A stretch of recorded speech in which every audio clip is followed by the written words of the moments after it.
तो भाजपा कार्य समिति की बैठक कार्यकर्ताओं पर केंद्रित रही है।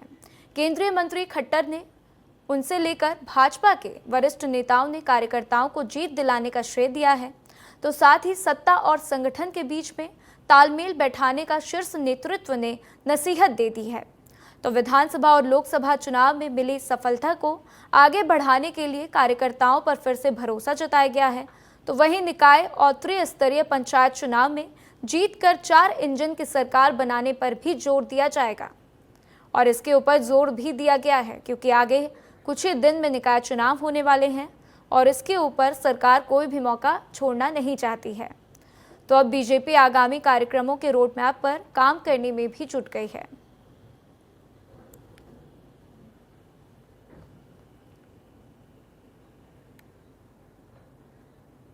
इसी बीच रायपुर से एक बड़ी खबर सामने आ रही है। आपको बता दें कि मुख्यमंत्री विष्णुदेव साय ने आज वित्त आयोग के दल से मुलाकात की। महानदी भवन मंत्रालय में 16वें वित्त आयोग के चेयरमैन डॉक्टर अरविंद पनगड़िया के नेतृत्व में वित्त आयोग के दल ने सीएम से मुलाकात की है। तो मुख्यमंत्री विष्णुदेव साय ने छत्तीसगढ़ आगमन पर चेयरमैन और सदस्यों का स्वागत किया और इस मुलाकात में छत्तीसगढ़ से जुड़े विभिन्न विषयों पर चर्चा भी की है। तो इस मौके पर उप मुख्यमंत्री अरुण साव और वित्त मंत्री श्री ओपी चौधरी भी मौजूद रहे।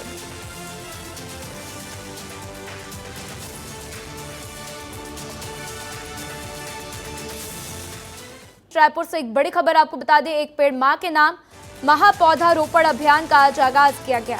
तो प्रदेश में 3 करोड़ 85 लाख पौधों का रोपण किया जाएगा। साथ ही कुछ ही देर में सीएम विष्णुदेव साय आज अभियान का आगाज भी करेंगे। तो वन मंत्री केदार कश्यप भी मौजूद रहेंगे। अटल नगर नवा रायपुर स्थित जैव विविध पार्क में ये कार्य का आयोजन किया जाएगा।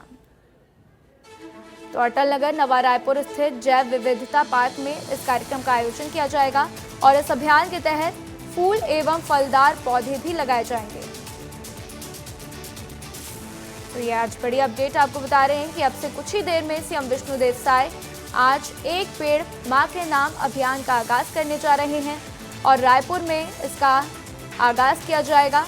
तो आपको बता दें कि एक पेड़ मां के नाम महापौधारोपण अभियान का आज आगाज किया जाएगा। तो प्रदेश में 3 करोड़ 85 लाख पौधों का रोपण किया जाएगा और हर तरफ देखने को मिल रहा है कि एक पेड़ मां के नाम अभियान के तहत पौधारोपण किया जा रहा है। तो ये कुछ तैयारियों की तस्वीरें सामने आई हैं, जो ये तस्वीर आपकी टीवी स्क्रीन पर हम आपको दिखा रहे हैं। और आपको बता दें कि इस कार्यक्रम में खुद सीएम विष्णुदेव साय पहुंचेंगे, साथ ही वन मंत्री केदार कश्यप भी मौजूद रहेंगे। तो अटल नगर नवा रायपुर स्थित जैव विविधता पार्क में इस कार्यक्रम का आयोजन होना है। तो रायपुर की ये तस्वीरें हम आपको दिखा रहे हैं कि स्कूल के कुछ बच्चे भी वहां पर शामिल हैं, वहां पर पहुंचे हुए हैं। तैयारियां लगभग पूरी हो चुकी हैं और अब इस अभियान के तहत फूल एवं फलदार पौधे लगाए जाएंगे। तो एक तरफ आज मध्य प्रदेश में भोपाल में डॉक्टर मोहन यादव ने एक पेड़ मां के नाम अभियान के तहत पौधारोपण किया, तो वहीं आज छत्तीसगढ़ में भी एक पेड़ मां के नाम अभियान के तहत सीएम विष्णुदेव साय इस अभियान की शुरुआत करेंगे और पौधारोपण भी करेंगे। तो रायपुर की आप ये तस्वीरें देख लीजिए आपकी टीवी स्क्रीन पर। तैयारियां लगभग पूरी हैं, जहां पर कुछ बच्चे आपको दिखाई देंगे, स्कूल के बच्चे दिखाई दे रहे हैं और एक पेड़ मां के नाम इस अभियान के तहत जो है पौधारोपण किया गया। जवानों की भी तस्वीरें आप देख सकते हैं, इन्होंने भी जो है पौधारोपण किया है। बच्चों को आप देखिए कि कितने खुश दिखाई दे रहे हैं, बच्चे पौधारोपण कर रहे हैं और अब से कुछ ही देर में सीएम विष्णुदेव साय भी इस अभियान का आगाज करेंगे। तो आइए इस खबर पर ज्यादा जानकारी के लिए मेरे सहयोगी खोमन मेरे साथ जुड़ चुके हैं, उनका रुख करते हैं। खोमन, प्रदेश में 3 करोड़ 85 लाख पौधों का रोपण किया जाएगा और आज खुद सीएम विष्णुदेव साय इस अभियान का आगाज करने वाले हैं। क्या कुछ जानकारी मिल रही है खोमन वहां से? देखिए राधा, तस्वीर दिखाता हूँ, थोड़ी देर में तो मुख्यमंत्री जी पहुंचने ही वाले हैं। ये जैव विविधता पार्क है जहां तमाम तैयारियां पूरी कर ली गई है। जो स्कूली छात्र छात्राएं हैं वो भी पहुंच गई हैं, उनके अंदर भी खासा उत्साह नज़र आ रहा है। पुलिस के जवान बड़ी संख्या में तैनात हैं और इसके लिए एक बड़ी तैयारी की गई है। जिस तरीके से प्रधानमंत्री मोदी ने अपील की थी कि एक पेड़ माँ के नाम लगाओ, कहीं ना कहीं पर्यावरण की दिशा में एक बहुत बड़ा कदम है राधा। और यही कारण है कि छत्तीसगढ़ सरकार भी इसी को आगे बढ़ाने का काम कर रही है। ये देख सकते हैं तमाम तैयारियां पूरी कर ली गई है। जहां मुख्यमंत्री वृक्षारोपण करेंगे वो तस्वीर में आपको दिखा रहा हूं किस तरीके से जो पीपल का पेड़ है वो वृक्षारोपण करते हुए मुख्यमंत्री जी नज़र आने वाले हैं। इसके अलावा ये जो बीसीकड़ में जो फैला हुआ है उस पर जो स्कूली छात्र छात्राएं हैं, जो मंत्री हैं, जो विधायक हैं, वो भी पेड़ लगाते हुए नजर आएंगे। तो कुल मिलाकर आपने देखा था जब कोरोना काल था बात करने की कोशिश करेंगे, वहां पर छात्र मौजूद हैं, उन्होंने पेड़ लगाया है, उनसे भी कुछ बातचीत करने की कोशिश करें। वो कब यहाँ पर पहुंचे, उनको क्या सीख मिल रही है, उनके अंदर क्या उत्साह है, उन लोग से भी बातचीत करूंगा। बहुत सारे लोग जो है यहाँ पर है, छात्र भी हैं। कितना उत्साह पेड़ लगाने जा रहे हैं? बहुत ज़्यादा उत्साह लग रहा है। बहुत इंतज़ार कर रहे हैं कि कब मंत्री आए और हम यह पेड़ों को लगाए। तो उत्साह देखते हैं राधा किस तरीके से जो छात्र हैं, आपके अंदर कितना उत्साह। मुख्यमंत्री जी भी आने वाले हैं, आप पेड़ लगा रहे हैं पीपल का। बहुत ज़्यादा। ये अच्छा अभियान है कि नहीं सरकार का? अच्छा है। और भी लोग हैं राधा, उन लोग से भी बातचीत कर लेता हूँ। क्या नाम है आपका? युगांग नेता। इतना अच्छा अभियान? बहुत अच्छा है। हाँ, मतलब यहीं से लगाने के लिए ना आए हम लोग एक पेड़ के माँ। तो आपने सुना राधा कैसे जो छात्र छात्रा हैं उनमें भी खासा उत्साह है और सरकार की जो पहल है उसको तारीफ करते हुए नजर आ रहा है। तस्वीर में आपको दिखा रहा हूँ किस तरीके से बड़ी संख्या में जो स्कूली में पढ़ाई करने वाले छात्र छात्रा हैं वो पहुंचे हुए, वो कहते हुए नजर आ रहे हैं कि सरकार की यह योजना या कदम, प्रधानमंत्री मोदी का यह अपील पर्यावरण की दिशा में एक बहुत बड़ा कदम है और इसका फायदा आने वाले दिनों में दिखेगा। फिलहाल थोड़ी देर में मुख्यमंत्री के सहित तमाम मंत्रिमंडल के लोग यहाँ पहुंचेंगे राधा और पौधरोपण करते हुए। जैसे ही मुख्यमंत्री विष्णुदेव साय पहुंचेंगे हम आपका एक बार फिर रुक करेंगे। हमारे साथ जानकारी साझा करने के लिए आपका शुक्रिया। केंद्रीय वित्त आयोग के दौरे को लेकर डिप्टी सीएम अरुण साव का बयान सामने आया है। उन्होंने कहा है कि केंद्रीय वित्त आयोग जनप्रतिनिधियों से विभिन्न विभागों पर विचार विमर्श करेंगे। वित्त आयोग के द्वारा छत्तीसगढ़ को बड़ा लाभ भी मिलेगा। आज जनप्रतिनिधियों से, विभिन्न विभागों से आज विचार विमर्श करेंगे, उनके सुझाव लेंगे और वित्त विभाग के माध्यम से विकास की योजनाओं के लिए राशि मिलती है और इसलिए एक बड़ा लाभ वित्त आयोग के दौरे से होगा कि वित्त आयोग के कामों को लेकर जनप्रतिनिधियों के और सबके सुझाव लेकर उसकी योजना बनेगी। निश्चित रूप से वो लाभदायक होगा और लोगों को उसका बड़ा लाभ मिलेगा। इसी बीच एक और बड़ी खबर आपको बता दें, वित्त आयोग के जगदलपुर दौरे को लेकर पीसीसी चीफ दीपक बैज का बयान सामने आया। उन्होंने कहा कि जाना चाहिए और बस्तर के हालात को देखना चाहिए। किस तरह बस्तर को बीजेपी ने 10 साल पीछे ढकेल दिया है। तो बस्तर के लिए अलग प्लानिंग हो, वहां के लिए अलग बजट हो और अगर खाना पूर्ति करने जा रहे हैं तो कुछ भी नहीं कहूंगा। तो एक बड़ा आरोप लगाते हुए और एक बड़ा बयान देते हुए यहाँ पर पीसीसी चीफ दीपक बैज। बिल्कुल जाना चाहिए और बस्तर की हालात को देखना चाहिए कि इस 7 महीने में बस्तर को भारतीय जनता पार्टी की सरकार ने फिर 10 साल पीछे ढकेल दिया है और हम भी चाहते हैं बस्तर के लिए अलग प्लानिंग हो, बस्तर के लिए अलग बजट हो, वहाँ के विकास के लिए अलग बजट हो। अगर ऐसा होता है तो निश्चित रूप से स्वागत करते हैं। अगर खाना पूर्ति अगर करने जा रहे हैं तो इस पे हम लोग सहमत नहीं।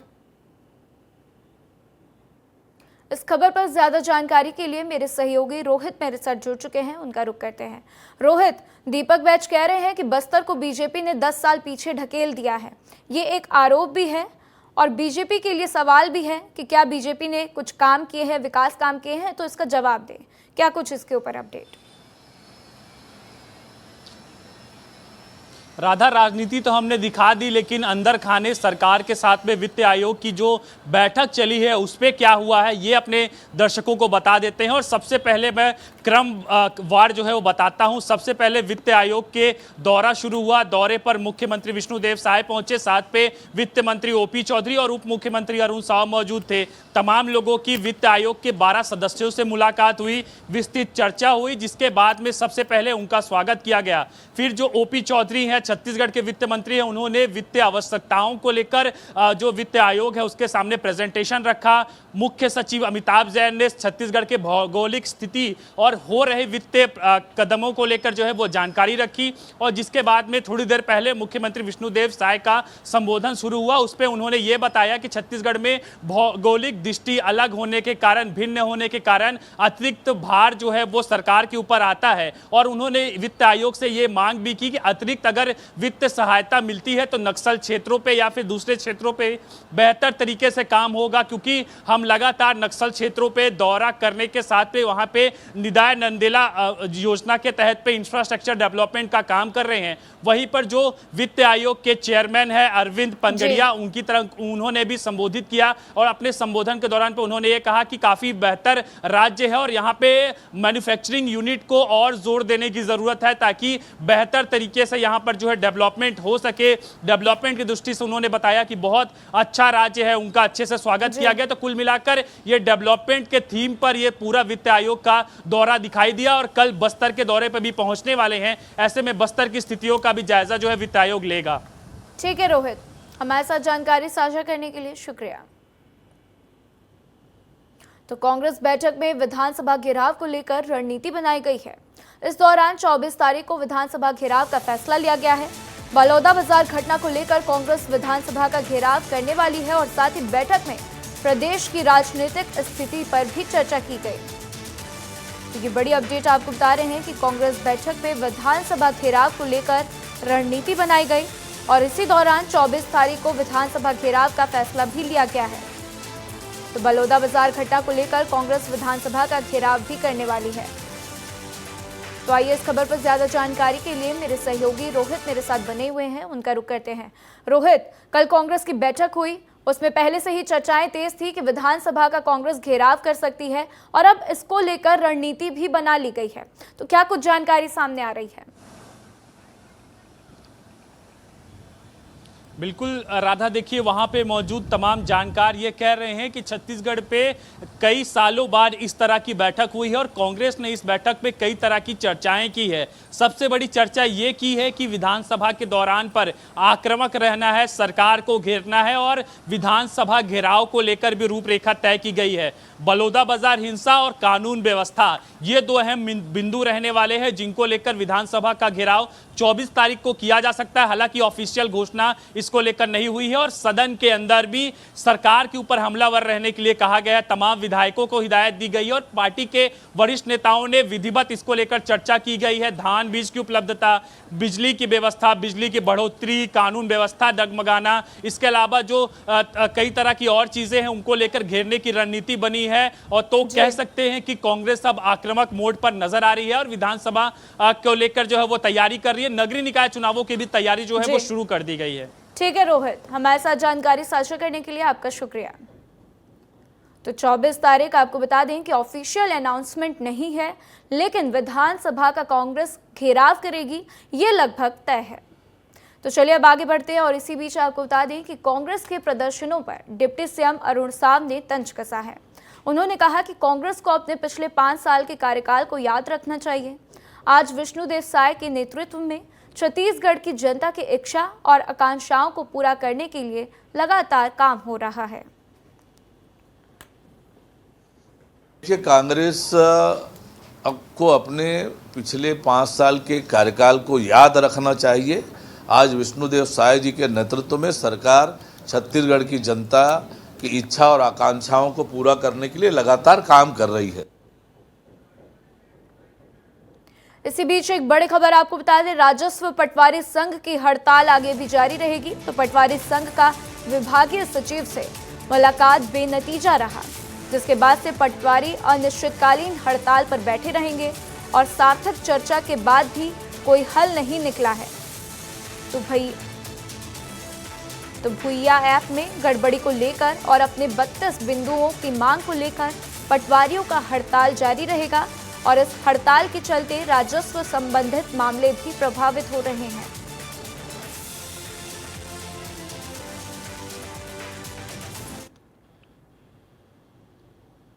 तो आज विश्व जनसंख्या दिवस मनाया जा रहा है। इसी बीच एक बार फिर से जनसंख्या नियंत्रण कानून को लेकर चर्चा तेज हो गई है। देश भर में कई संस्थान जनसंख्या नियंत्रण कानून लागू करने की मांग कर रहे हैं। छत्तीसगढ़ में भी इसको लेकर मांग उठी है और नीलकंठ सेवा संस्थान उप मुख्यमंत्री अरुण साव के पास इस मांग को लेकर पहुंची। संस्था क्या कह रही है, सुनिए। आज विश्व जनसंख्या दिवस है और भारत में बढ़ती हुई जनसंख्या एक बड़े समस्या के रूप में देखी जाती है। केंद्र सरकार ने भी पहल की थी कि जनसंख्या नियंत्रण कानून को लागू किया जाए, लेकिन इस बीच में आज फिर एक बार इसको लेकर मांग उठने लगी है और नीलकंठ सेवा संस्थान ने उप मुख्यमंत्री अरुण साव से भी मुलाकात की है। क्या मांग है, कैसी मुलाकात हुई है, बातचीत कर लेते हैं।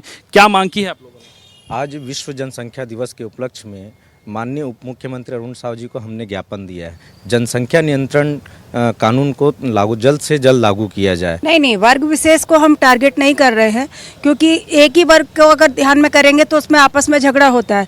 जो भी इस कानून को लागू करने के लिए हम बोल रहे हैं तो सभी समाज के लिए हो रहा है, जो भी जनसंख्या को बढ़ा रहे हैं। विरोध जो करते हैं, कुछ राजनीतिक पार्टियां अपने स्वार्थ के लिए विरोध करती हैं, जो कि मैं चाहूँगा कि ना करें, क्योंकि देश का भविष्य जो है अब ऐसा होना चाहिए कि जनसंख्या नियंत्रण में रहे, लोगों को रोजगार मिले, शिक्षा का अवसर समान मिले, सब चीज़ें समान मिले। इसके लिए जरूरी है कि हमें जनसंख्या नियंत्रण का कानून लाएं हम इस देश में। पिछले लोकसभा चुनाव में भी कई बार इसको लेकर चर्चा की गई, विरोध भी हुआ, समाज में भी कई जगहों पर विरोध हुआ, लेकिन फिलहाल अब एक बार फिर से इसकी मांग उठने लगी है। फैसला कब तक आता है ये भविष्य के ग्रह में है। कैमरा पर्सन किशोर के साथ रोहित मिश्रा, विस्तार न्यूज़, रायपुर। गरियाबंद में एनजीओ द्वारा संचालित बहुदिव्यांग आवासीय विद्यालय में दिव्यांग बच्चों के साथ मारपीट का मामला सामने आया है। बच्चों की देखरेख करने वाली 2 महिला स्टाफ बच्चों के साथ क्रूरता से मारपीट करती थी। संस्था नगर के गांधी मैदान में संचालित है। बीती रात जब मारपीट हुई तो बच्चों की चीख की आवाज मैदान में टहल रहे लोगों तक पहुंची। लोगों ने इसका वीडियो बनाकर पालिका अध्यक्ष को दिया। पालिका अध्यक्ष मामले में समाज कल्याण अधिकारियों को लेकर संस्थान में पहुंचे और मारपीट की घटना की पुष्टि होने के बाद से समाज कल्याण अधिकारी ने कार्यरत कर्मियों को हटा दिया है। तो प्रशासन मामले की जांच में फिलहाल जुट चुका है। ग्राउंड में बच्चे लोग खेलते हैं, उन्होंने चिल्लाने की आवाज़ सुने बच्चे के, तो दौड़ कर आए, देखे तो यहाँ पर मूक बधिर जो बच्चे लोग हैं उसके साथ कोई मारपीट कर रहा था यहाँ का एनजीओ का स्टाफ। तो मेरे को बताया, तो उसकी जानकारी मैंने कलेक्टर साहब को दी। समाज कल्याण विभाग से ठाकुर साहब वगैरह आए थे, देखकर यहाँ पर देखे तो सच्चाई बताई बच्ची ने कि मारपीट किए हैं। तो तत्काल यहाँ पर जो यहाँ की एनजीओ की ऑनर है वो उनके ऊपर कार्रवाई कर रही है। पता चला, जो मेरे को जैसे पता चला तुरंत आया और संस्थक बच्चे को मारने के लिए आया है और संबंधित एक है और अध्यक्ष महोदय ने मेरे को बताया, तो उस हिसाब से मैं किया, तुरंत इस पर एक्शन ले रहे हैं और अभी दोनों कर्मचारियों को हटाने के लिए बोले, तत्काल हटाई कर देंगे और अपना थ्रू चैनल जो आगे कार्रवाई चलते रहेगा। तो जबलपुर के शारदा चौक सड़क चौड़ीकरण के लिए आज महापौर सीएम विष्णुदेव साय से मुलाकात करने वाले हैं। आज 14 MIC सदस्यों के साथ महापौर सीएम हाउस जाएंगे और आज शाम सीएम और महापौर की मुलाकात भी हो सकती है। तो बता दें कि कल दोनों की मुलाकात होने वाली थी, लेकिन सीएम के व्यस्तता के कारण कल मुलाकात नहीं हो पाई।